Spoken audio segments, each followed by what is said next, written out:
समिती आणि जिल्हा परिषदचं जे इलेक्शन आहे त्या ग्रामीण भागातील जनतेचं इलेक्शन आहे आणि ग्रामीण भागाचा विकास हा पंचायत समिती आणि जिल्हा परिषदच्या माध्यमातून होतो. वास्तविक पाहता जनतेच्या रोषापोटी की जनतेने राजू खरे या व्यक्तीला निवडून दिलं. वास्तविक पाहता राजू खरेंचं आणि या मतदारसंघाचं काही देणं घेणं नाही. केवळ आणि केवळ आमचे राजन मालक आणि त्यांचे दोन चिरंजीव यांच्यावरती निगेटिव्ह विचारसरणी जनतेपर्यंत पोहोचून मतात परिवर्तन करायचा प्रयत्न केला. परंतु विरोधकांकडे विकासाचा असा कोणताही अजेंडा त्यांच्याकडे आजपर्यंत उपलब्ध नाही. खोटी आश्वासनं देऊन पैसे उकळून यांचं पैसे उकळायचं कार्य आहे. बाकीचं कार्य करायचं यांचं माध्यम कुठलं नाही.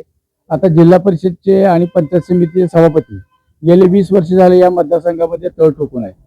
परंतु या भागाचा विकास जेवढा व्हायला पाहिजे होता तो कसल्याही पद्धतीचा कसल्याही प्रकारचा विकास ह्या जिल्हा परिषद आणि पंचायत समितीच्या माध्यमातून झालेला नाही. आता ते स्वतः सुद्धा त्यांच्या 20 लाखाच्या 25 लाखाच्या गाडीमध्ये वाड्या वस्त्यांवरती रस्त्याने फिरतात.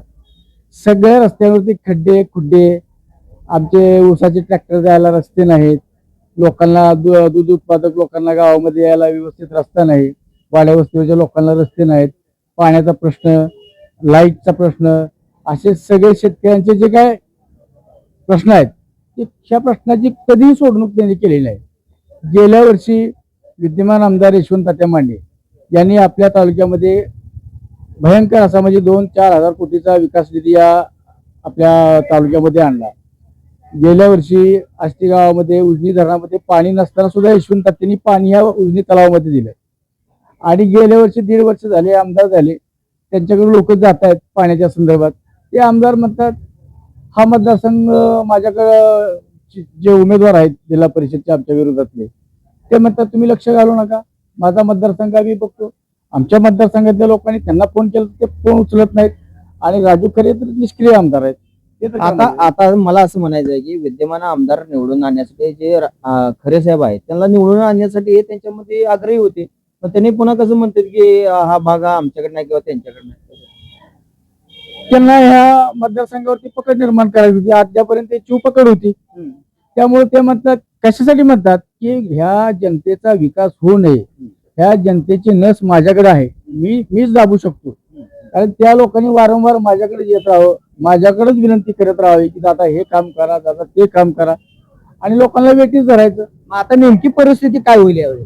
ह्या वेळेस जनतेनेच ही उमेदवारी दिलेली आहे.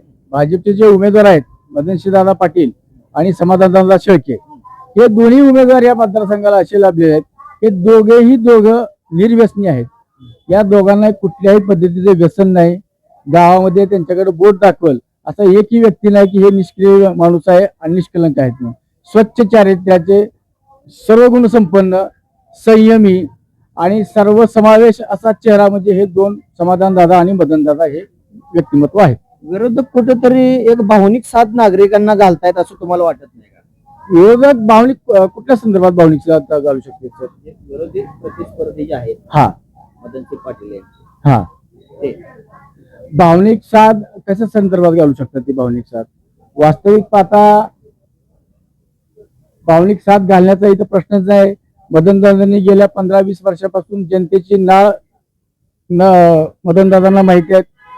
विरोधक असू द्या, जवळची व्यक्ती असू द्या, मदनदादांनी राजकारण 20% आणि समाजकारण 80% केलेलं आहे. समाजकारण करत असताना मदनदादांनी माझ्या पार्टीचा माणूस किंवा विरोध पार्टीचा माणूस असा कधीही भेदभाव केलेला नाही. आणि ग्रामीण भागातील जनतेची, शेतकऱ्यांचे जे काही प्रश्न आहेत, आज मला एवढंच सांगायचं वाटतंय की मदनदादांनी कुणाचे बांधरे, कुणाचे रस्ते याच्यामध्ये सगळ्या प्रकारला सगळ्या जनतेला योग्य असा न्याय दिलेला आहे. त्या ठिकाणी स्वतःचा भाऊ जरी असला, तो भाऊ जरी चुकीचा असला तर त्या भावाला तो त्याची बाजू चुकीची असं म्हणून सांगणारा फक्त एकमेव माणूस म्हणजे मदनदादा पाटील आहे. जवळच्या कार्यकर्त्याची कधी त्यांनी बाजू घेतलेली नाही. ज्याची चूक आहे त्याला चूकच, ज्याचं बरोबर आहे त्याचं बरोबर, आणि सगळ्या जनतेची सोडवणूक करायचा, प्रश्नाची सोडवणूक करायचं काम म्हणजे मदनदादा पाटील करतात. या आष्टी या गटातून आपलं सगळं मतदान किंवा जास्तीत जास्त लीड मदनसिंह पाटील यांना मिळेल किंवा शेळके दादांना मिळेल असं तुम्हाला म्हणायचं? भाजपचे दोन्ही उमेदवाराला आमच्या आष्टी जिल्हा परिषद मतदारसंघ, आष्टी पंचायत समिती गण आणि खंडाळी पंचायत समिती गण या जिल्हा परिषद मतदामध्ये भाजपचं वातावरण छान आहे. आम्ही गावोगावी फिरतो. प्रत्येक मतदाराचा भरघोस असा पाठिंबा आणि जनमतामध्ये परिवर्तन झालेलं आहे. लोकांच्या भावना उत्स्फूर्तपणे उफाळून येतात. ते सांगतात 15-20 वर्षापासून आम्ही त्यांच्या पाठीमागे आहे, परंतु आमचा कसलाही विकास झालेला नाही. आणि भाजपचं कमळ हे देशातच नव्हे, आपल्या देशात आहे, महाराष्ट्रात आहे, नगरपालिकेमध्ये सुद्धा फुललेलं आहे.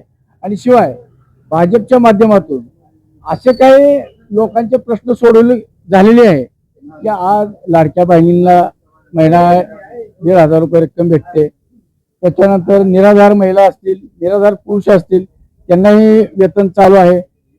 जवळजवळ मला वाटतं 5 वर्षापासून रेशन आपल्याला मोफत मिळते गोरगरिबांना. मला वाटतं घरकुल भाजपच्या सरकारमध्ये भरपूर असे भरपूर झाले, भरपूर संडास दिली.